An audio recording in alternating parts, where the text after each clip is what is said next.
When a top official of the United States government disparages opponents in an aggressive talk about an important subject, he ought to have his facts straight. In a February 16th diatribe on climate change in Jakarta, Secretary of State John Kerry didn't bother. "This is about facts," he declared.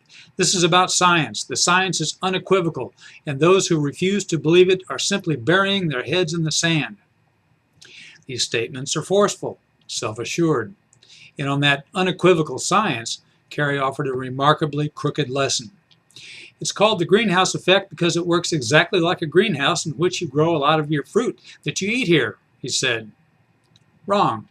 The re-radiative effect of greenhouse gases differs fundamentally from the workings of a real greenhouse.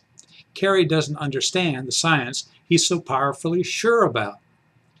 In the Secretary's view, science is unequivocal because 97% of climate scientists have confirmed that climate change is happening and that human activity is responsible. His percentage comes from a study published last year based on a review of abstracts of 12,000 scientific articles about climate change. Of that number, 1/3 offered opinions on the question whether climate change results largely from human activity. In that group, 97% seemed to respond affirmatively, although observers, including in some cases authors of the reviewed abstracts, questioned the interpretation. The other 2/3 in the sample had no opinion on the basic question. This represents thundering uncertainty, not the end of the discussion settlement of science in which Kerry thinks everyone should believe. "We should not allow a tiny minority of shoddy scientists and science and extreme ideologues to compete with scientific fact," Kerry said.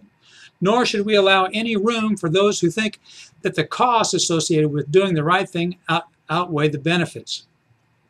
The climate change issue deserves more than threadbare charlatanism that's reckless with facts, intolerant of dissent, and heedless of cost. So do Americans."